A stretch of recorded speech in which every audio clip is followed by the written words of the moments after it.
Magandang araw mga kakutsero. Ito na naman po ang inyong lingkod na si Jigs na magbibigay sa inyo ng giya ngayong araw ng Biyernes, Hunyo 14. Ngayon ay may 8 tayong karera na well-balanced race at ang pagkakaalam ko ay no bearing, no effect itong karerang ito. Baka magkadihaduhan para magkaroon ng carry over para sa darating na linggo na Triple Crown. At saka may parating pa rin tayo sa araw ng Maynila sa June 24. Kung may kapital lang din po, pwede kayong makapital dito dahil talagang sadyang napakahirap ng karera. Shout out nga pala kay Sir Danilo Bautista. Okay, umpisa na po natin. Itong aking giya ay purely review and analysis ko lamang at walang halong information. Ang karera ay magsisimula po ng alas 5 ng hapon.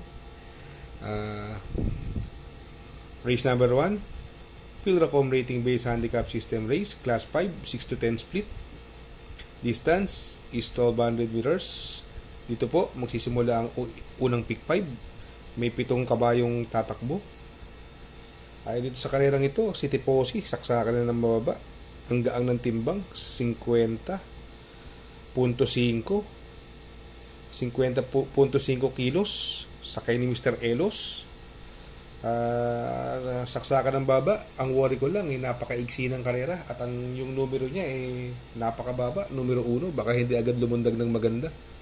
Kahit sabihin nating napakababa niya sa laban, pag hindi maganda nilundag nito, machachambahan siya rito. Ang nakikita kong pwedeng magbigay ng magandang laban, yung nabitin na nung karera, yung numero 2, double strike, tercero last run to, diado. Sakay pa rin ng may gamay sa kanya, na si Christian Advincula. At yung numero 5, Cristiano, maiksi din ang karera. Bagamat maiksi, sakay pa rin siya ni RGC Tabor. Tingin ko, ito ang pwede rin niyang matinding makalaban. Kaya dito sa race number 1, magtatatlo ako rito. Pampermero ko po, numero 1, Tifosi, Panigundo, numero 5, Cristiano, at isasama ko pa rin yung numero 2, Double Strike, Pandeado. Race number 2, dito po, magsisimula ang winner take all. Pilracom Rating Based Handicap System Race, Class 5, 6 to 10 split. 1400 meters is the journey. May 10 kabayong tatakbo. Ang may mga panalo dito, magulong karera na naman. Ang may mga panalo, Bonnie Avenue, binilik na kay Mr. Elos. Gamay na gamay po ni Mr. Elos yan, si Bonnie Avenue. Malaki po panalo niyan. Ito pa, may panalo yung numero 3, Himanshi. May panalo din po yan. Si Lady of Peace, may panalo rin. Si Lucky 222, magandang dihado, may panalo rin po yan. I tell you, tercero, ang lakas ng dating na nung karera. Mukhang meron na to, sakay ni Charles Reyes. Ang lakas ng dating nito, dikit-dikit lang po sila nagkatalo ron.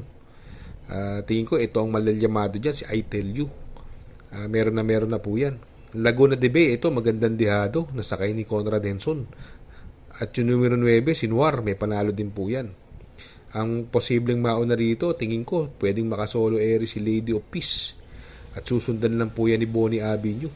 Si Lady of Peace po, nasegundo last run to. Ang lakas ng mga tinalo sa datingan nito. Lady of Peace, nasakay pa rin ni DL Camanyero.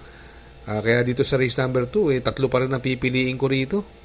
Bagamat anybody's race to, doon ako sa numero 6, si I Tell You. Panigundo ko, numero 4, Lady of Peace. At isasama kong pandiado, numero 7, Laguna de Bay. Race number 3, dito po, magsisimula ang pick 6. Pilracom Rating Based Handicap System Race. Class 4, 16 to 21 split. Distance is 1400 meters. May 10 kabayong tatakbo. May mga panalo po dito, sa sarili kong opinion, yung Polite Bell. Ito, binigay na kay Uno Hernandez. Mukhang bibigyan ng importansya ng may-ari ito. Polite Bell, sakay na ni Uno. Numero 2, Wolfgang. Ito, sakay ni JR Sargent Ocampo. Hindi inaalis sa kanya to. Tingin ko, wala pang labas to, Wolfgang. Mukhang dahil sa baba ng laban, kakayanin niya to. Yung numero 3, Galloping Ghost, magaling kay Patty Dilema. Kung mauuna to dito at hindi malulutya ni Teka Chance, tingin ko pwede makatapos ng karera yan. Yung numero 5, I'll Be There. From Apoy Asuncion, binigay na kay Jeffrey Sarate. May panalo po yan. Yung numero Gis, Bandido. Ayan, ito na-inquiry lang nung yung nanalo, na-inquiry pero dumating pa rin po siya noon na tersero. Dikit-dikit lang po si Bandido. Pero dito, mamimili ako. 3 pa rin ang pipiliin ko rito dahil sa hirap ng karera. Ang pili ko po rito, yung numero 2, Wolfgang. Ang panigundo ko, yung numero 10, Bandido. At isasama kong pandiado, numero 1, si Polite Bell. Race number 4. Dito po, magsisimula ang second pick 5. Pilracom Rating Base Handicap System Race. Class 4, 16 to 21 split. 1400 meters is the distance. May 11 kabayong tatakbo. Ang tingin ko may mga panalo, yung Calendar Girl, Electrify, Arrogante, Captain Bob, Doña Chichay, Flywheel, magandang diado yan. Papa Omamaw, Destin Guest. Kaya lang, ito si Papa Omamaw, ang daming mabilis at mukhang kay Jeffrey Sarate lang nananakbo yan. Si Papa Omamaw, andyan si Prince Ice, si Flywheel, Doña Chichay, na pwedeng bumuliglig sa kanya.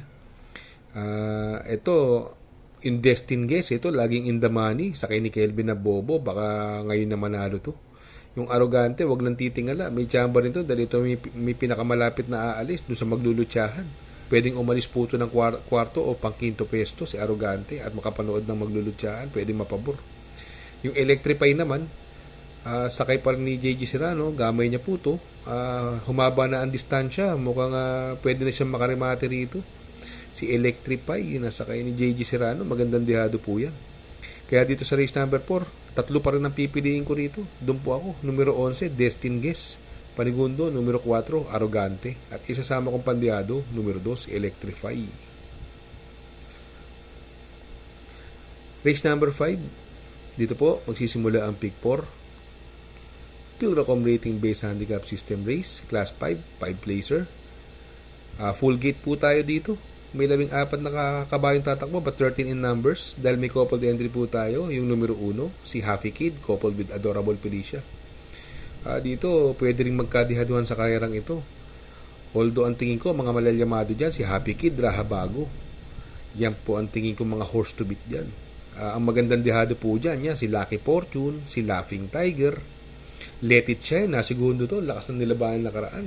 Magandang dihado po yan, Let It Shine. Pero dito, mamimili ako, 3 pa rin ang pipiliin ko.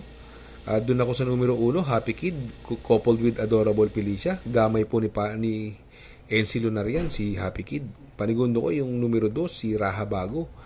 Sakay pa rin ni Jomer Storke at isasama kong pandiado, yung laging kinukulang, yung numero 4, Lucky Fortune, na sakay ni AP Nabaroso. Kaya ang pili ko po rito sa race number 5, doon ako sa 1, Happy Kid, coupled with Adorable Felicia. Panigundo, numero 2, Rahabago. At pandiado ko, numero 4, Lucky Fortune. Race number 6, Pilracom Rating Base Handicap System Race, Class 4, 22 to 27. 1400 meters is the distance. May 11 kabayong tatakbo but 10 in numbers. May coupled entries tayo. Yung numero 3, Off Shoulder, coupled with Luke Skywalker. Parehas may panalo yan. Dito, yung mga tingin ko may panalo, American Paraya. Ito, nalaban lang sa malakas na laban kila Israel at Cluster, pero andun pa rin siya, halos dikit-dikit lang sila ron. Diamond Heart, may panalo po yan, gamay po ni E.A. Abrea yan, magandang dihado po yan. Yung coupled entry, pares may panalo, yung Off Shoulder, gamay po ni Jordan Guerra yan, at yung numero coupled entry Luke Skywalker, sakay naman ni Charles Reyes. Si Queen Louise, may panalo din po yan. Go Aidan Go, magandang dihado yan, sakay ni JB Guerra. At si Nerds 23, ito, nakikita ko to, minsan tumitimbang ng tersero kwarto. Summerlin to, magandang dihado po yan, pwedeng isama yan, binigay na kay O'Neal Cortez. Summerlin, pero ako, mukhang 3 pa rin ang pipiliin ko dito. Doon ako sa numero 1, si American Paraya. Baka madaan sa buenas si JC De La Cruz at ang magdadala lang po siya ng 51.5 kilos na timbang. Ang panigundo ko rito, yung parehas may panalo, numero 3, Off Shoulder, coupled with Luke Skywalker. At isasama kong pandyado yung numero 2, Diamond Heart, na sakay ni EA Abrea. Kaya ang pili ko sa race number 6, doon ako sa numero 1, American Paraya, Panigundo, numero 3, Off Shoulder, coupled with Luke Skywalker, at pandyado ko, numero 2, Diamond Heart. Race number 7, penultimate race, Pilracom Rating Based Handicap System Race, Class 5, 6 to 10 split, 1400 meters is the journey. May 10 kabayong tatakbo but 9 in numbers. May coupled entries po tayo. Yung numero 3, ang Bigote, coupled with Apo ni Maria. Ang mga may panalo po dito, yung uno, si Dugong Bugaw. Nasakay pa rin ni Claro Espare dahil gamay na gamay niya po yan. Yung numero 3, ito, timbrihan lang ng makabalita lang kayo. May panalo parehas yan. Yung ang Bigote, Apo ni Maria. Si Advance Party, itong galing ng panalo nung karera. Solo ere po siya ngayon. Sakay ni Ison Bautista, nagpadyado sa Hinete. Sakay nung nakaraan, sakay po yan ni Conrad Henson. May panalo po yan, Advance Party. Si Heroes Del 96 yan, may panalo din po. Sakay naman ni Conrad Henson. Mas pinili ni Conrad Henson si Heroes Del 96. May panalo din po yan. At yung numero 8, BG, ang baba na po sa laban. Sakay ni Jeffrey Bakaykay, magandang dihado po yan. Pero ako, ang pili ko po rito, doon ako sa numero 6, si Advance Party. At ang panigundo ko, yung numero 1, Dugong Bughaw. Last and final race, race number 8, Pilracom Rating Based Handicap System Race, Class 5, 11 to 15. Distance is 1400 meters. Another full gate. May 14 entries po tayo but 13 in numbers. Ang couple entry, yung numero 4, Hang Loose, coupled with Cash is King. Ang mga may panalo rito, yung galing sa panalo, baka mag-umento pa. Antonio de la Mugis, nasakay pa rin ni Jomer Storke. Si Cash is King, ito, baba sa laban, baba ng laban. Gamay na gamay ni John Paul yan. Cash is King, yan po ang tingin kong horse to beat dito. Prince Uno, magandang dihado yan. Sakay pa rin ni Patty Dilema, gamay niya po yan. Everyday Black, ito, segundo last run to. Kay Valued Friendship, si Everyday Black, ang lakas ng dating nito. Sakay ni Jordan Guerra, malaki panalo niyan. Yung numero 11, si Megan Maxine, yan, may panalo rin po yan. Sakay ni Conrad Denson, gamay niya po yan. At yung buwaba ng laban, yung numero 4, si Player Andre, nasakay ni JT Pabilik. Ito, hindi na niya grupo to. Kaya dito sa karelang ito, ang daming mabilis dito, pwedeng maglutsahan. Andyan si Hang Loose, si Petron, Mustang Sally, Great Connection, biglang buhos. Kung maglulutsahan niya, baka mapabor sa mga pwedeng rumimate. Dito pwedeng magkadihaduhan to, anybody's race to, pero dun po ako sa numero 4, Hang Loose, coupled with Cash is King. Ang panigundo ko, yung numero 14, si Player Andre, at isasama kong pandyado, yung numero 1, si Antonio de la Mugis. Good luck mga kakutsero. Sana po ay matapat ang ating giya. At yung mga nakasunod, sana po ay magsitama po kayo. Ako yung nagpapasalamat sa ating mga subscribers, sa mga nagiging new subscribers, sa mga likers, sa mga viewers. Makikisuyo lamang ulit na sana ay please like, share, subscribe, and hit the notification bell para updated po kayo sa aking mga giya. Good luck po and happy racing.